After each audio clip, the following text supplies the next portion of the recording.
Welcome to the Education Pre-Hospital Care Research Forum Journal Club. Here in our PCRF Journal Club, we promote evidence-based practices by critically evaluating the latest science in emergency medical services. We hope our discussion will help advance EMS practice.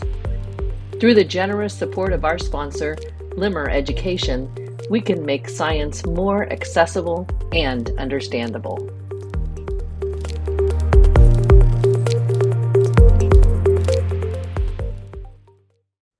Okay, welcome everybody, and welcome to those online who are joining us for the PCRF Education Research Journal Club. It's a little bizarre, like split personalities here.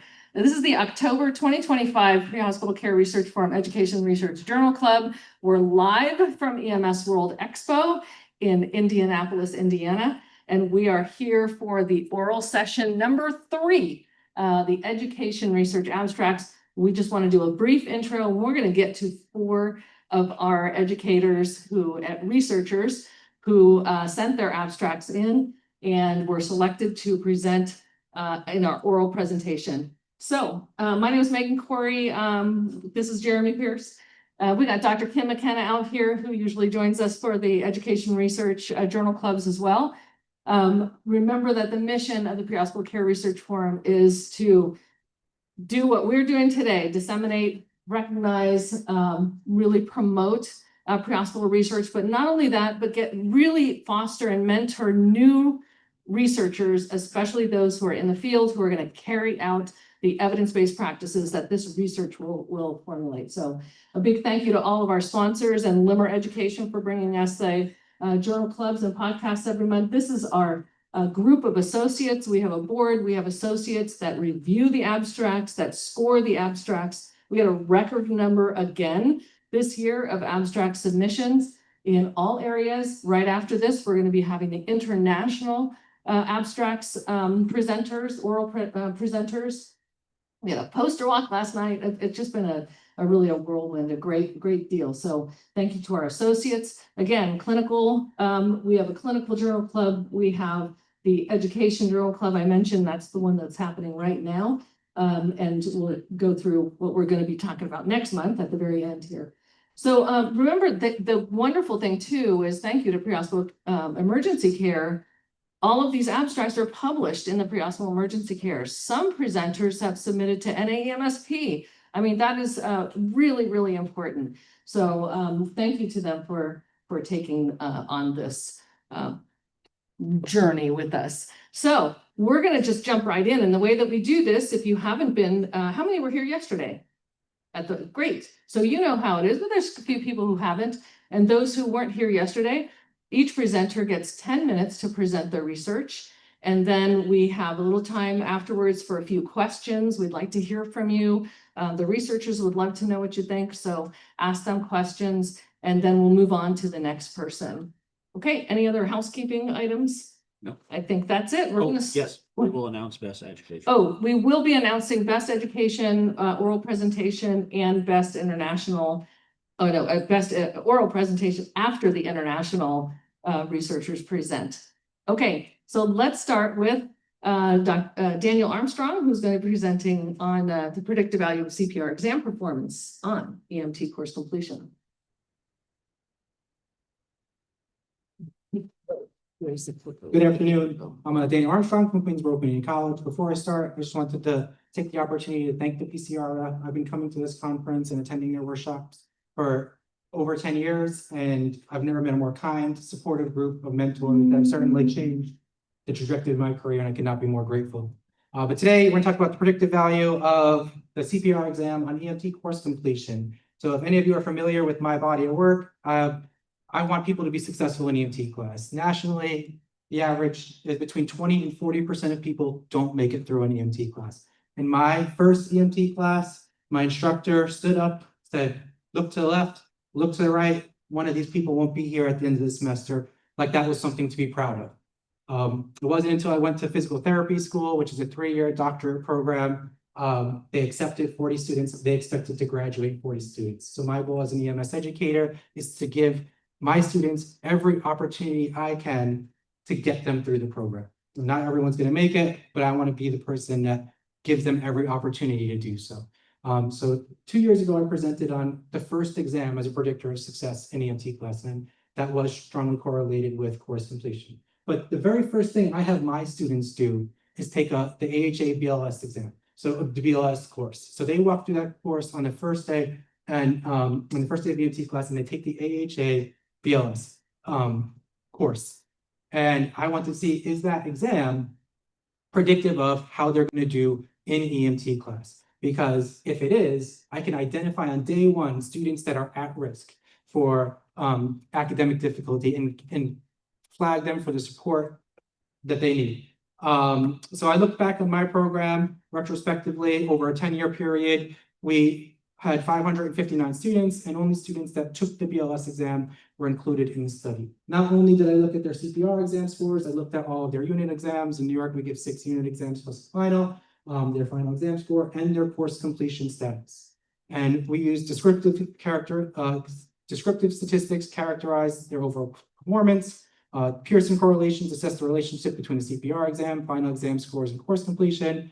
Independent t-tests compare assessment scores between their completers and non-completers, and a binary logistic regression exam and CPR exam scores as predictors of course completion, with model performance evaluated via classification, accuracy, and receiver operating characteristic or ROC analysis. So what did we find? CPR scores are significantly correlated with final exam scores and course completion.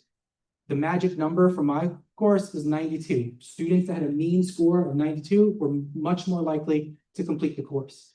Average score for non-completers were an 84. So if you think of the AHA BLS exam, passing is an 84. Just passing that exam was not enough. So 92, 96, 100, those students were much more likely to complete the course. Students who completed the course scored significantly higher than non-completers, with the non-completers mean score being 84. The logistic regression revealed CPR scores significantly predicted course completion, with each additional point increasing the odds of completion by 12.9%. So this chart just shows the mean score on the CPR exam was 89.12. However, the completed average for the completers, the average score was 92.3, and for non-completers, it was 84.4. So the conclusions support the hypothesis that this BLS exam is a predictor, and that is good for educators because they can use that as an identifier to flag students that might be at risk or require the extra support, or you could use it as an entrance exam, where you constantly try to find what's the best entrance exam for EMT. And as a physical therapist, the best warm-up for any exercise is just a low-intensity version of that exercise. So what is the BLS course? It's a low-intensity EMT class, right? It's learning on a very low level what you're going to be doing in EMT. So it's very similar, and it is an effective measurement. The limitations of the study are other factors, the weakness of any retrospective study, and students that withdrew. One of the problems with this set of data is I didn't exclude people that withdrew voluntarily. We all have those students, maybe they got 100 or a 96 on the BLS exam, and then they just look at the coursework and like, this is not for me, and they drop out for other reasons. So they were included in the non-completer group. So I'm going to go back, I'm going to recode that data to get the actual numbers for excluding the students that withdrew voluntarily. And do you guys have any questions for me? As a unit exam, did you use FISDAC or your? No, the generator, me and my instructors, we meet and we make the test, then we do an item analysis, and then if over 50% of the students get the question wrong, we go back and reword or remake the question. But for this specifically, this was the AHA BLS exam over the past 10 years. So although it's changed this week, this does account for a change, the 2022 change.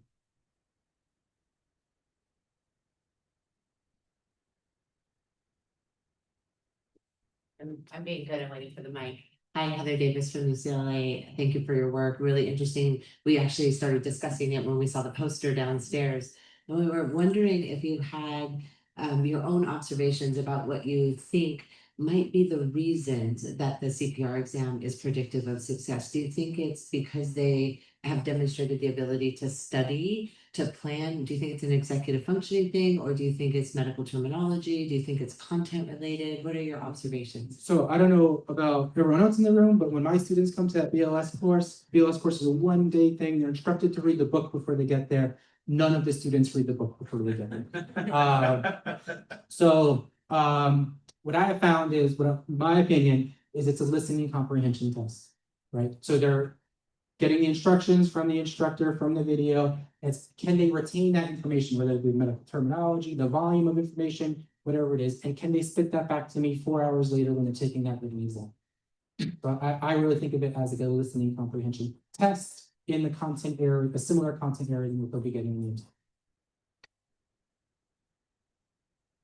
More questions? Okay. Hi, Jonathan Bell, image trend, formerly of the University of South Alabama. This is great work. We know precious little about what isn't potentially associated with paramedic success, and even less about EMT. So thank you for doing this. My question is kind of the extension of this work, right? If what you found in your program is extendable to other programs, what's the next step? What's the next data set? What are you going to do for the next progression of this work? So luckily at the postal work, many people came up to me and said, I'm going to do this in my program, and that's wonderful. And I would appreciate if anyone who do that, if you could just send me your data, because I would love to get this to more programs limited to just one. Jeremy, I have a quick. Megan has a question. I had asked you this yesterday, but I think it's a good one for everyone to hear. You ran the AHA BLS test according to their educational principles of open resource testing, correct? So when they took the test, not only you told them read it before and they didn't, but they had the resources to use it during the test. They have, from the 10-year period, we conducted the class per the AHA guidelines. So every student that had the resources, they had the textbook, the required textbook, because when they register from the college, we provide them with the textbooks and also the video. Thank you. One more. All right, last question. Hey, I'm Anna from Poland. Great job. And it will be more comments. A few years ago, I visited University of Plymouth in UK as in some exchange, and they have a screening for every medical student for dyslexia. So you think, come on, they're medical students, why you do it? But they figure out if they support them in the first 3 years, on year number 4, they are able to be good as people without this neurodiversity, and then even they can perform better because they learn some coping mechanism. So I think what you did, it was more intuition and goodwill, and people do it all over the world. And I think it's great that you follow your sensitivity for students. I appreciate that. And the best part about it is everyone does it, right? We all, CPR is a component of all of our classes. So you can take this back to your own program, run your own analysis, and use it to your advantage. Thank you. Let's give them a wonderful round of applause. Thank you, Dr. Anderson. Do you want to introduce? Our next. Oh. Oh. All right, our next presenter is Jamil Sylvia from UCLA.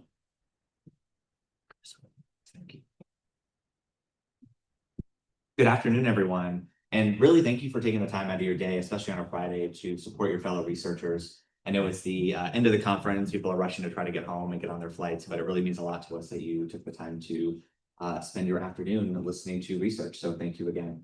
And thank you to PCRF again for being the platform for us to share this research with all of you. My name is Jamil Sylvia. I'm the director for UCLA's paramedic program. And I have the honor and privilege to be able to share our research with you on the evaluation of a behavioral health curriculum on paramedic student confidence. And 6 years ago, when I started my master's degree program, I realized I wanted to do something in education. And I looked at exploring the need for additional psychiatric and mental health training for first responders.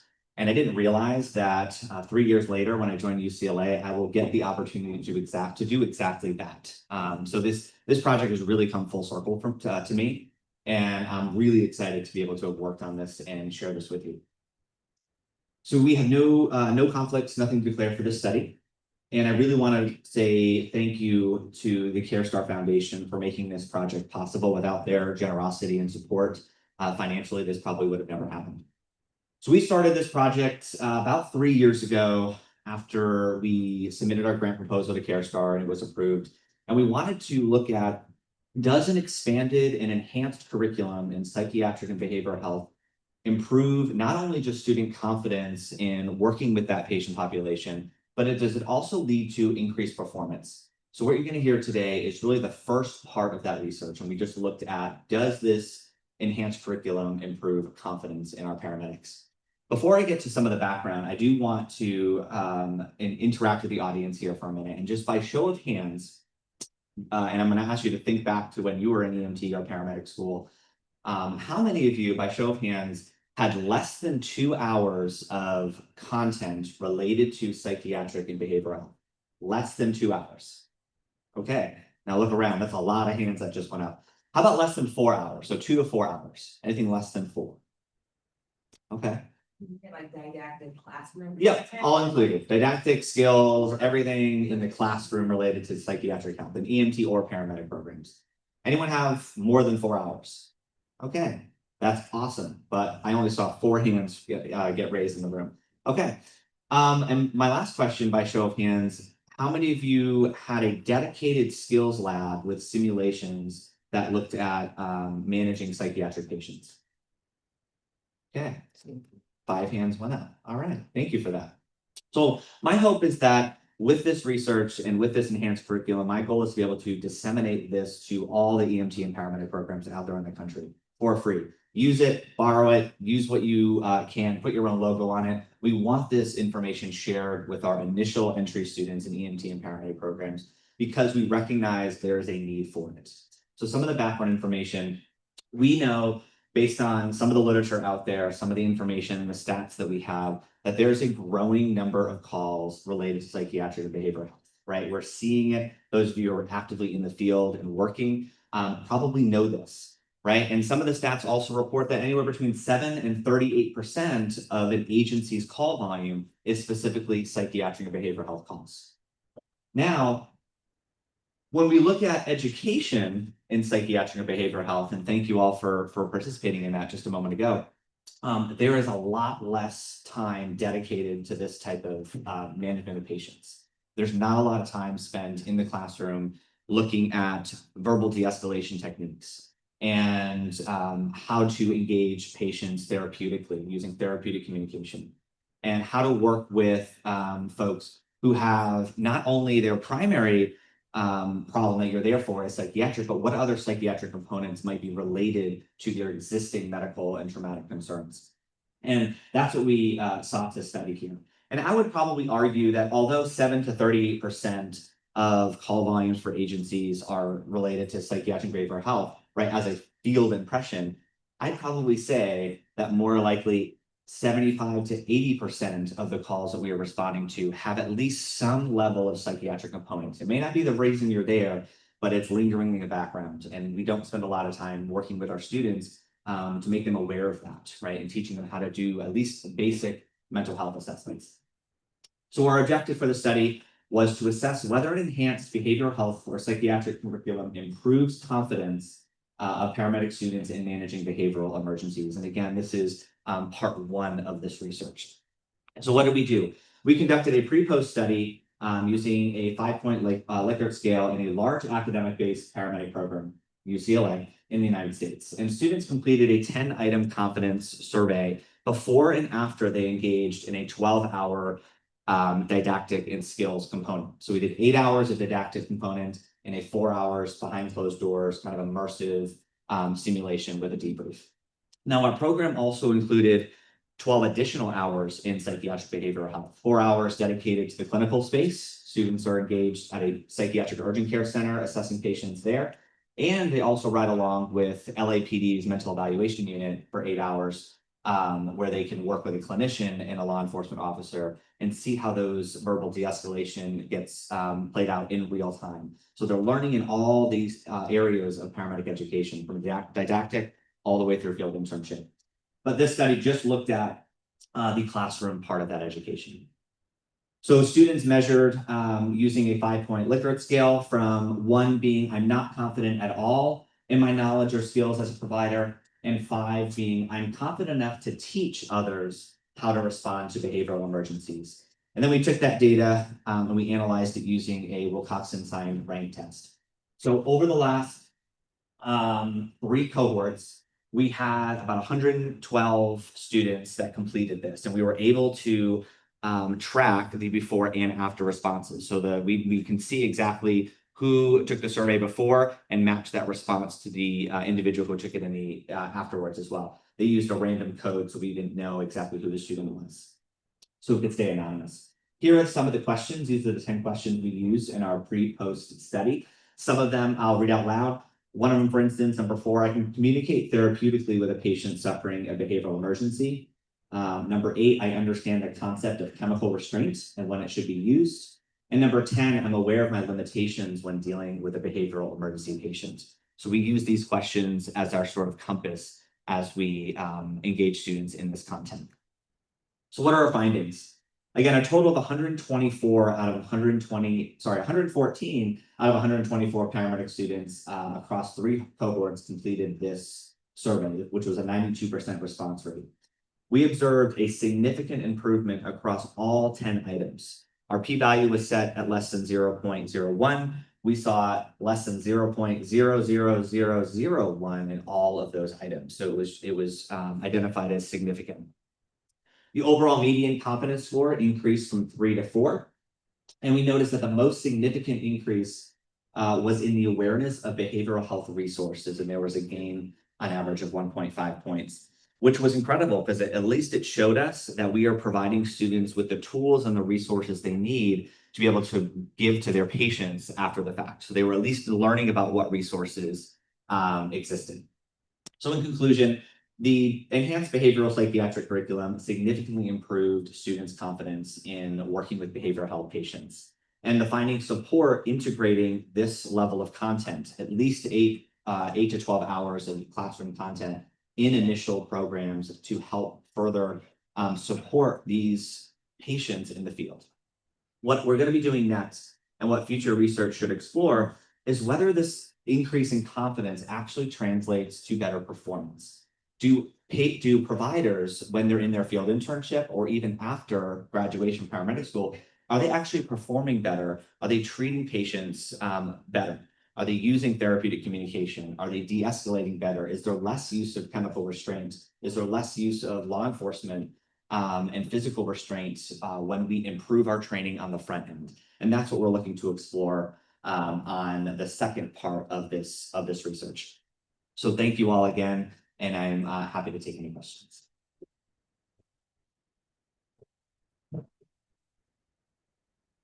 Okay, questions for Jamil?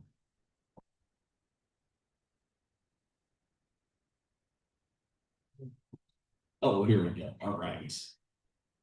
I, Heather Davis, UCLA, completely conflicted. Two things. I'm curious about, I think I already know the answer, but go ahead and say it for the group. Why not include a measure after they did clinical and field portion? So great question. So because of some of the staffing shortages and some of the agencies we've worked with, we weren't able to get all cohorts to complete all of the steps. We are working closely with LAPE to get some of those ride-along options back, but we haven't been able to in the last couple of cohorts. So when those return, we will have research that will look over all 4 of those areas. I like that not including it because I think a lot of our colleagues would say, well, I don't have that option. So I like being able to demonstrate that there still was an improvement with just the simulation piece, but I think the other is going to demonstrate a huge magnitude difference. Absolutely. And so it'll be helpful to see that piece as well. And then I'm curious if our partner organizations in Los Angeles, the field providers, are thinking also about what those quality measures might be, thinking about less chemical restraint, thinking about using the responses that they have, the PET teams and those kinds of things, and thinking about a system response and how we might think about those outcome measures any conversation there or collaboration with the large providers in the area? Yeah, I don't think the conversation has really started just yet. However, I did attend a CareStar Summit one-day conference last week, and there were some provider agencies in California that are actually doing this type of work, and they're researching that right now, and they're demonstrating that when there's a much more collaborative effort with law enforcement and EMS, and there's better training, we actually see less law enforcement responses, more EMS responses, which means less chemical restraint in most cases, less physical restraint. So they're out there doing the work. And one of the questions I asked was, are you going to be able to disseminate this to all the agencies or other? And they're like, yes, absolutely. We want to share everything we learned and all of the the lessons and everything we're doing to demonstrate that we're improving care with everyone. So I'm hoping that information gets shared soon, so we can share that with some of our larger agencies and build a more collaborative effort. Thank you. Other questions? All right, here we go. Started. Yeah, we're gonna have to do it this way. Hello. So the thing that I'm curious about Can you is, introduce have yourself? you noticed? Can you introduce yourself? Oh, hi, I am Ryan Grady, paramedic, Northern California. Thank So I'm curious, the one thing that I'm concerned about, and the thing that I love to see in the field is compassion and empathy for these patients. Have you seen an increase in compassion and empathy with this additional knowledge? Unfortunately, it hasn't been studied. My hope is yes, but it's all anecdotal. I have not heard directly from field preceptors any change in that. We haven't seen any concerns, which is good, but I didn't really see any concerns prior to. Doesn't mean it didn't exist. We just didn't hear about it.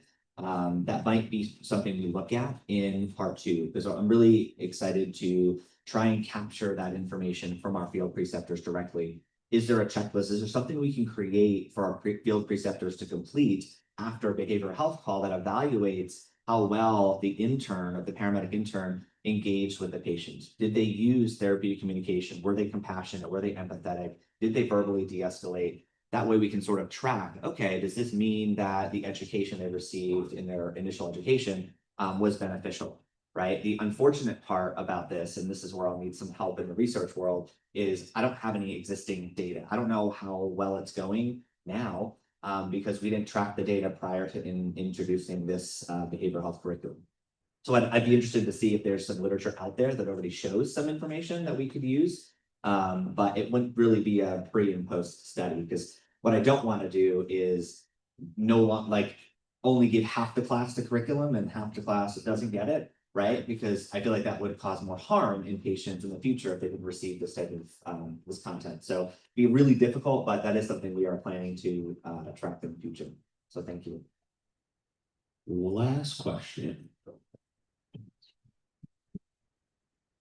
Hi, Corinne Kazma, UCLA, Conflict of Interest. Great presentation. I think it's amazing. I just had a question regarding educating the educators regarding this matter to have consistency. How did you go about that, ensuring that everybody was on the same page, understood how to go about it pretty much? It's a great question. Great. I taught it all. I was the sort of the SME, and I'm the one that taught all the content. I am working closely with one of my faculty now to transition them into the role of being sort of the leader in the psychiatric curriculum. And we're working really closely one-on-one to engage in that. That's a really great question, but unfortunately, it's not something that I've really shared with the entire team because not everyone has the privilege of teaching it. But once I do share, we've co-taught it now once. I'm actually teaching this again next week to our existing cohort, and we'll be co-teaching it again where they'll be taking more of the lead. So I'll sort of be able to give some feedback and hopefully then transition the sort of that work to them. Thank you. Let's continue a wonderful round with them.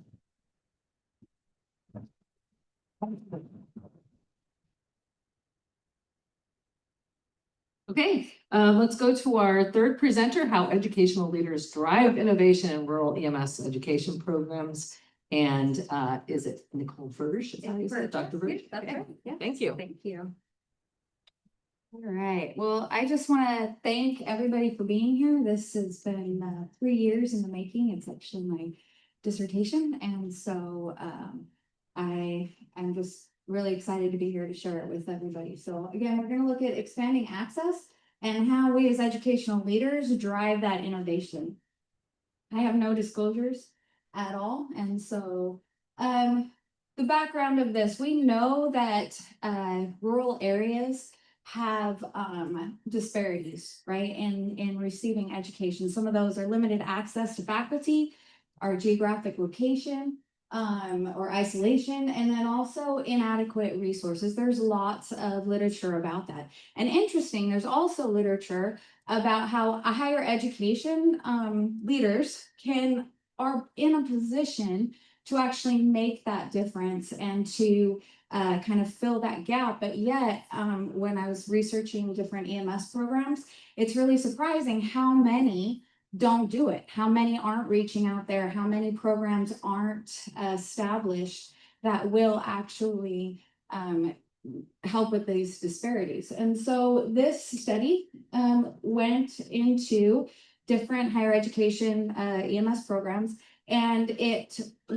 a qualitative study. I'm getting ahead of myself, but I wanted to describe the lived experiences of those higher education leaders that were actually able to create those programs for those rural areas and that were successful, that were making a difference.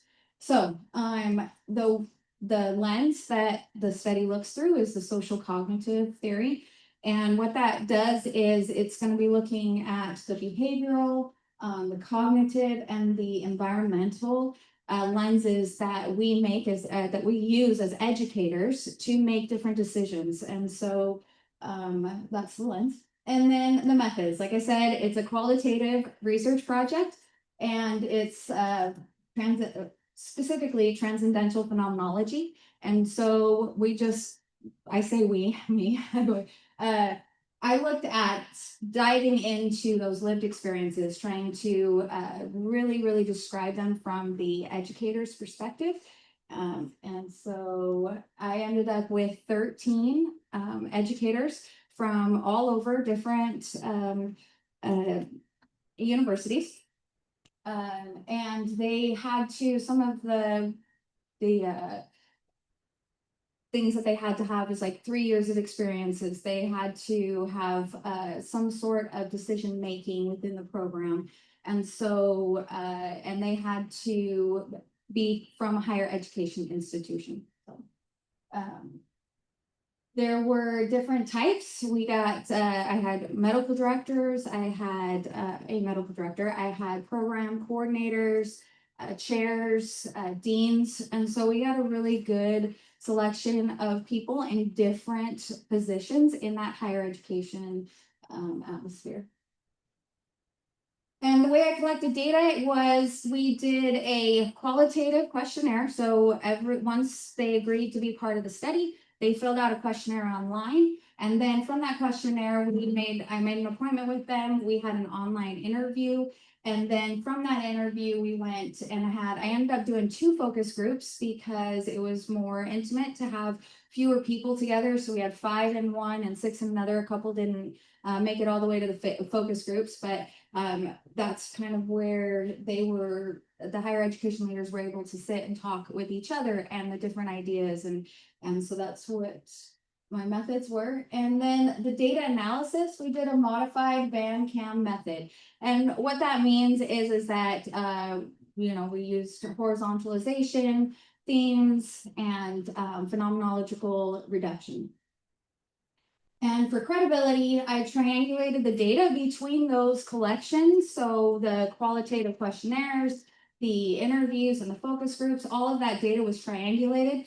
And then I also, once everything was coded from what they were talking about or what they shared, I sent the codes back to them, ensuring that that's really what their perspective was. I wanted to make sure that I wasn't including my biases. I wanted to really engage with their lived experiences and be true to what they actually experienced. And then peer debriefing. I have a couple of peers that have walked along with me, and just to again ensure that I'm just sharing those experiences.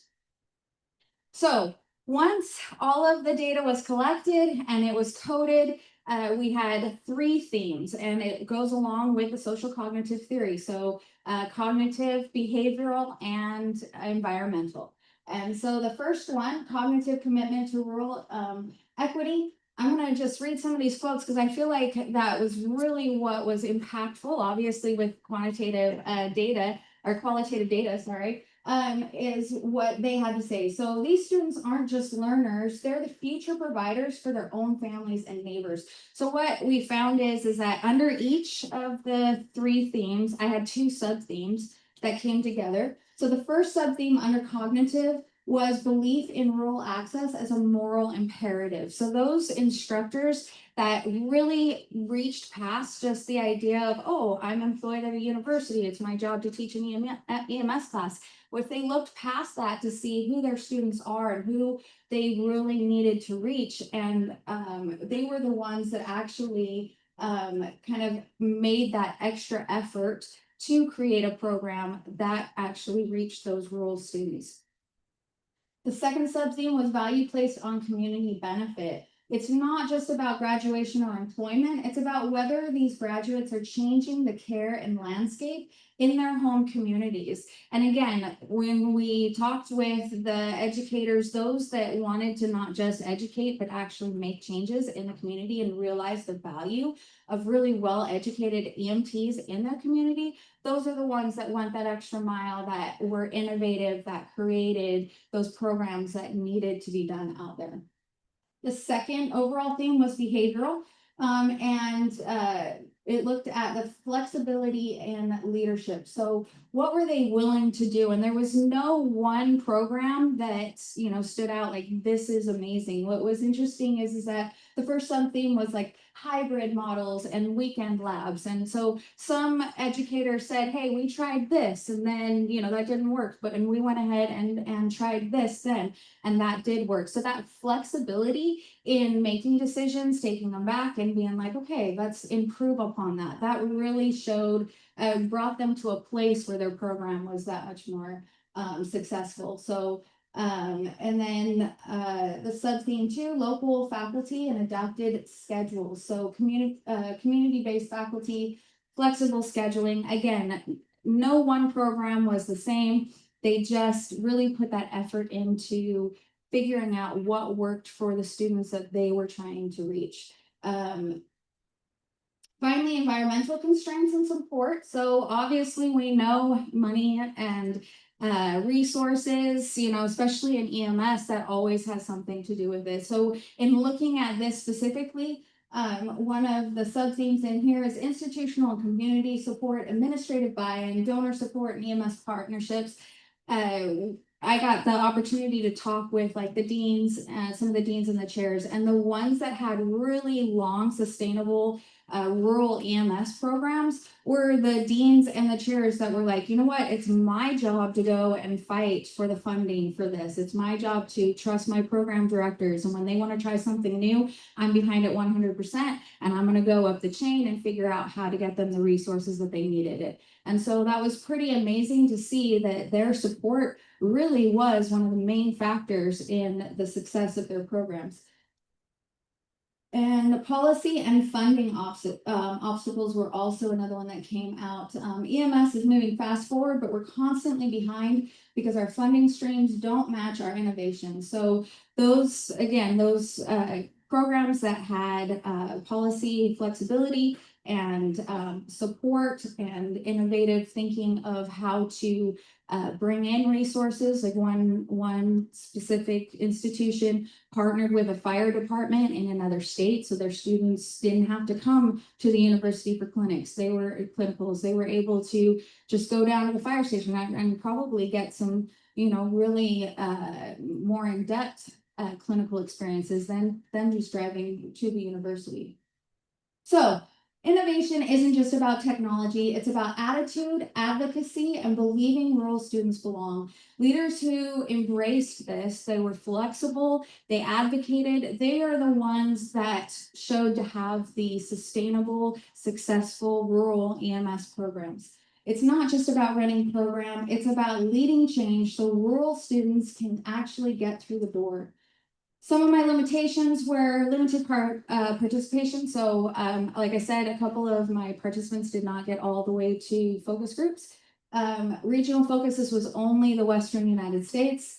virtual data collection, and we're all getting pretty good at Zoom, but there are some things that you miss in Zoom that you would get in face-to-face interviewing. Limited diversity and post-pandemic context. One of the interesting feedbacks is that a lot of these institutions were forced to create something during COVID, but they found that they still haven't figured out what was normal. What is the new normal? So in conclusion, leadership drives change. The more flexible we became as leaders, the more successful our rural students were. So our behaviors, such as redesigning, being innovative, empowering local instructors, those are the things that remove those barriers that we're seeing in rural education. And then support enables sustainability. If leadership believes in the mission, doors open. When they don't, even the best ideas stall. So commitment through funding, faculty development, and policy flexibility is what is sustaining long-term innovation.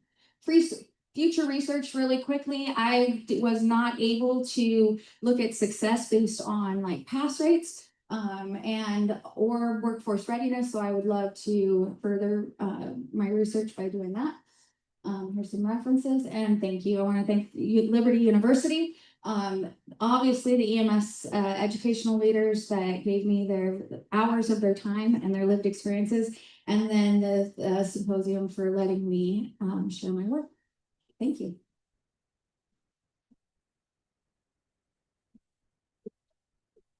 Any questions? Let's look at those questions. I should just stand next to you, Jonathan. I'm Jonathan Powell, image trained formerly of South Alabama. And as such, I can appreciate the focus on rural EMS and rural education. So thank you for that focus. You mentioned that, there's the regional potential issue here. And I wanted to ask you a little bit about that, because we know that something the West is doing is right. Much higher outcomes, much lower nutrition. And so in light of that, your results almost seem to transcend like educational related things, and it's more about engaging the community, seeing your role within the rural area. So I want to ask you if you feel like you could extend these results from rural Western US to the rural Midwest or the rural South. Just curious as to your thoughts on that. Yeah, I think that it's totally extendable. I think the research, it's just making those connections, finding out the instructors or the leaders, further looking into their mentality of what their position is. Are they employed just to do a job, or are they in that position to make that difference in that community? And that's kind of what I saw. So I think that you would see that in other areas, but it would be definitely an interesting further research on it. Another question, one more question, all right. Jeremy Williams, Assistant St. Vincent, I'm a clinical educator. I'd be interested to know, was your data set gleaned mostly from faculty from community colleges or large four-year universities? And do you think that would influence kind of their ability to innovate and things like that in their ability to kind of pivot and things like that? That's a great question. And so I had a selection of both. I did have some community colleges, I had some major universities, and interestingly, I actually, I'd have to pull the data for sure, but as I'm remembering over the last 3 years of gathering it, community colleges actually seem to be able to reach a little bit further and stuff. When we talk about policy flexibility, in the bigger universities, they're so hand-tied by the policies that are put out that they don't have as much wiggle room or ability to be innovative. Well, good question. Thank you. Fabulous. Thank you so much. Let's give her a wonderful round of applause.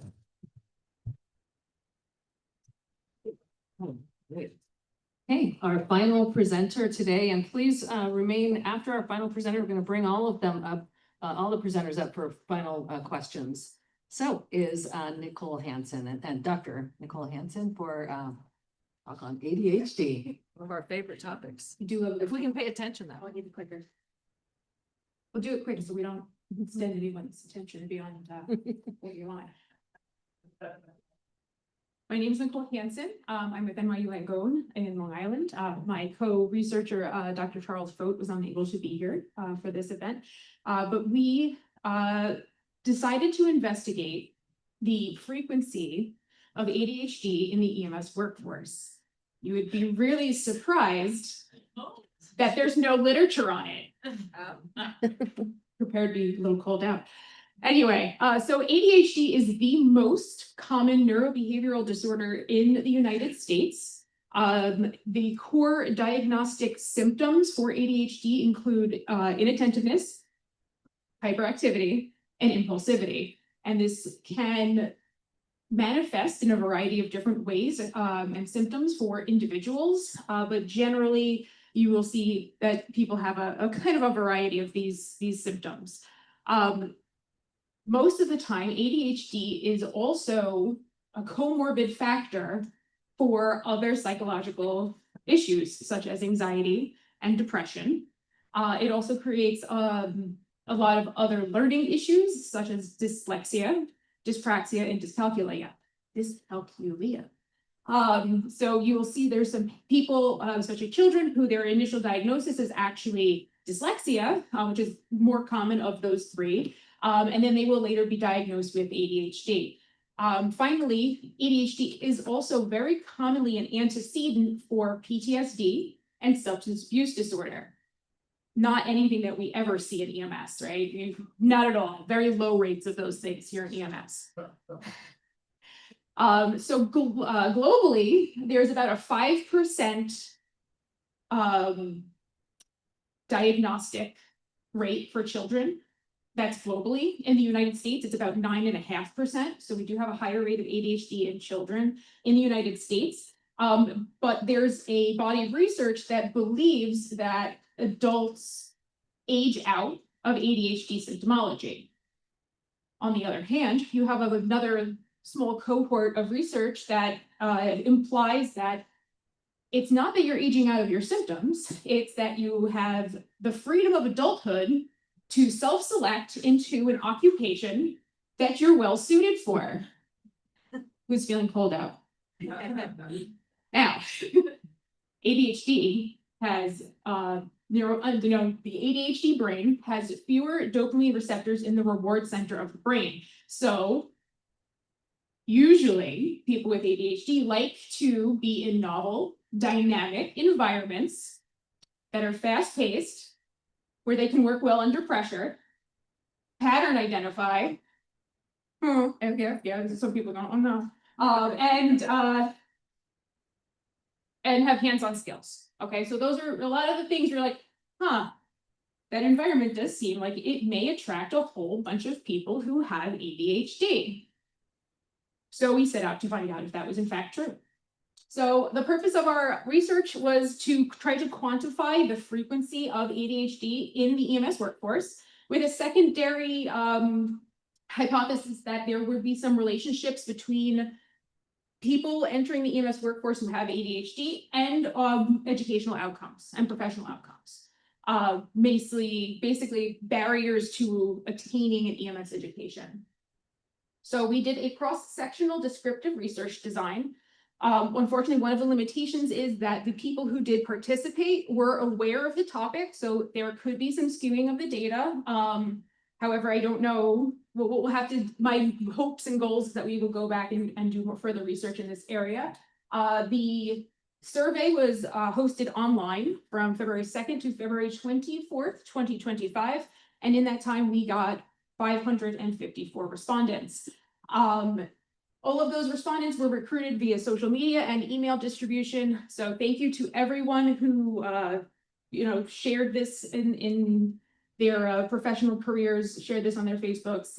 It made it very easy to collect the data. There was two parts of our data collection. The first part was a demographic survey. God bless you. The demographic survey talks about age, gender, ethnicity, highest level of traditional education, highest level of EMS education, and there were 9 options for people to select as many as possible in regards to barriers that they experienced while achieving their EMS education. So things like organization, time management, being able to focus during long class sessions, things like that. So there were 9 of those that they were able to choose from, and they were able to choose as many that pertained to their experience. And then we also used the Wender Utah Rating Scale, or the WERS 45. This is a validated ADHD assessment tool that psychologists can use to provide people with a diagnosis. The really nifty fact is that it is scored in 2 parts. The part with one part is the WERS 25, which gives you a raw score. Clinically significant if you score more than 30. The highest you can get is 125. We did have some people who tried really hard to get that. I actually spoke with the gentleman who was part of the team that wrote the scale, and he was like, "How did you get such high numbers?" And I was like, "I don't know." And then it breaks out into factor scores as well. So basically, once you get your raw score for your WERS 25, you cross-reference it with these additional factor scores. Factor scores greater than 2 are significant, and you cross-reference with ADHD and academic factor scores to confirm a diagnosis. That being said, 58% of individuals self-identified as having a formal ADHD diagnosis. 61% screened positive in that cohort. So as I said, we are concerned that there might be some limitation based on people being topic aware, but we did note that there was a significantly high frequency of ADHD.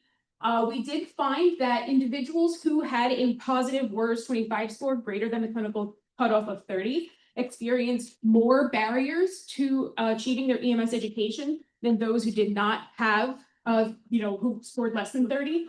At the same time, there was no statistically significant difference between that score and the number of barriers impacting how well they proceeded through the career.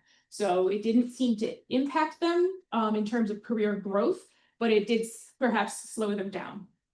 So we're looking forward to doing more research and maybe doing it less topic aware so that we can get maybe a more accurate number. But thank you.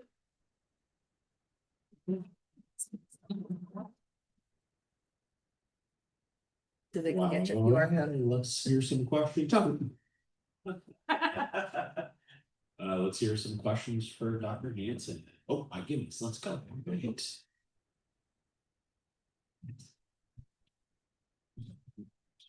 Hi. Hi.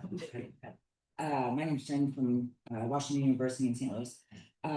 I'm curious if you looked at like the age dynamic with the like positive yet undiagnosed, and was there a positive correlation there with? Surprisingly, no. I did look at age and gender because I was anticipating that there was going to be a skew. Because And women of a certain generation. exactly. You're good. You're fine. There's nothing wrong with you. Puff it up. Right. Yeah. There was surprisingly not, and we did have a very evenly split cohort. About half and half were men and half were women. We had 2 participants who disclosed as other or non-binary. But there were really no variations between statistically significant differences between age, gender, and the average age for the cohort was on the older side. If you want to say it was in the 50s. I was expecting a younger age group. I really honestly was, and it was not. I was like, oh, everyone's came out today. Grown-ups. Hi, Jenny Kaplan, Methodist University, Fayetteville, North Carolina. I guess I'm conflicted in that you're my new BFF. We bonded over sharks. Yes, we bonded over sharks. Yes. This is phenomenal and revolutionary, and congratulations on your great success.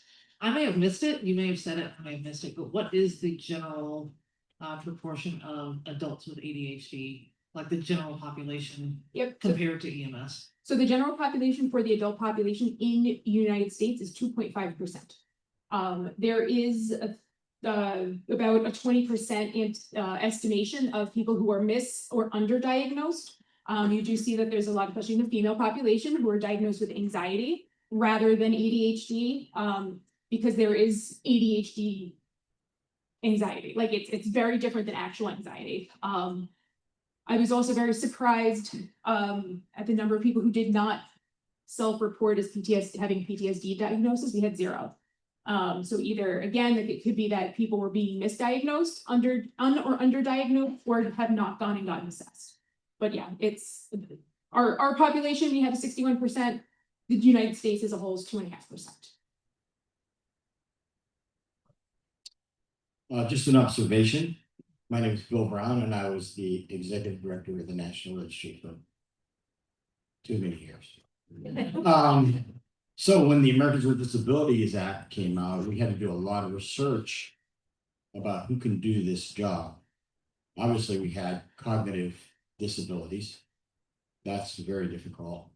But one of them that popped up was ADHD. And the panel of psychologists said, this is the perfect job for them, which surprised me. But then when they applied for extra time, they were like, they shouldn't get any. Their problem is they answer the questions too fast. And that is the key. So when I would counsel people that had that disability, I would say, look, go through 10 questions and then stop and count to 100 and then do the next 10, because you have to have techniques that tell that so you can do better without going through the whole dang test in 25 minutes and failing. So you gotta slow down. So those are just my observations. There's been no research on it.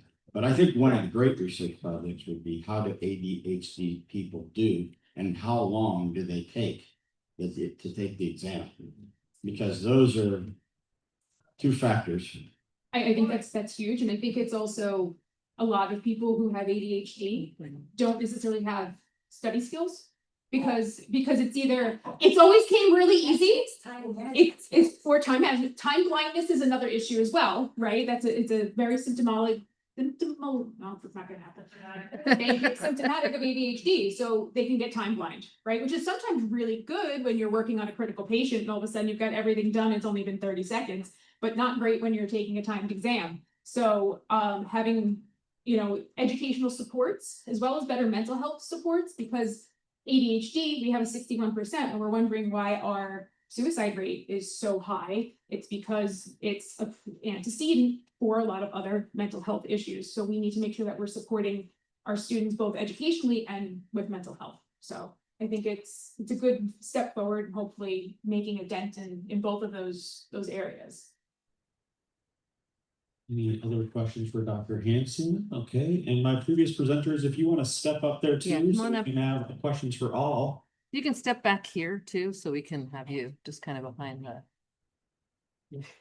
Good afternoon, Drew Schwartz, I can get you in the picture. Excellent presentation, thank you very much. Is there anything on the literature that you've seen about how much these ADHD people are treated, patients with ADHD or provided ADHD have gotten treated or untreated? Because from my experience, a lot of people walk around with ADHD and for whatever reason will refuse or have been refused medications or other sort of treatments that we know work. And so you know what the treatments that these providers that got the 61% on this test of 61% of them having ADHD, do you know what percentage of them were taking medications or doing some other sort of treatments for said ADHD? Yes, we actually did request that information from people, and we did also request them to kind of stratify it. So like if they were diagnosed with ADHD prior to age 18, after age 18, or during EMS, which was actually kind of made everything very confusing because like, oh, not every state waits till you're 18 to EMS, to do EMS education. But we did ask them about what treatments they were on. There was a variety of things. There were medications, talk therapy, CBT, and then we just asked you just to reply if they were compliant with it. So there were people who were compliant with various, nothing that was really able to be trended in terms of what they feel was useful. And I agree, there's a lot of people out there who are unmedicated for whatever various reasons, insurance or personal issues with the medications. I know people get a little, side effects in various medications, but yes, we did kind of delve into that, and I'd like to go a little bit further, I think, in the future to see what is most helpful. Let's go. Oh, yeah, we'll do one more question. Well, I have a personal note. My name is Nathalie. I'm from the Netherlands. I'm so grateful for your research because I'm on my personal journey and some pieces of the puzzles are falling together. So, and also in the Netherlands, there's a lot of research with ADHD and women in the menopause. So, yeah, thank you. Let's give Dr. Hanson a wonderful round of applause. I want to give this opportunity to see if there's any more questions for any of our presenters here. Just before we wrap up, any other questions for our awesome presenters today? You know, a quick note, when Jamil asked for show of hands of how long their training was, a few of the 4 people, 2, are international. Yeah. And they had the longest amount of. Yes, mental health. the longest amount. Yes. For health. Well, Okay. I think this was an incredible session. I have goosebumps as I'm talking about it right now. So can we give another round of applause to our fabulous presenters? Really quickly, we're at the top of the hour, so all the people that are online, just wave to the researchers, wave to the people online. This is we did the Education Research Journal Club. Remember that we offer these twice a month. We have the Clinical Research Journal Club. The next one is, we got a little floating heart going up. Monday, November 10th. It's probably one of your kids or parents, right? And then we've got Friday, November 28th. After you've had your nice meal, you have some leftovers, come on and join us online, prehospitalcare.org. You can sign up for one of our journal clubs and just listen in. If you miss it, remember we have a YouTube channel. They're all archived, PCRF at UCLA on YouTube, and you can actually subscribe too.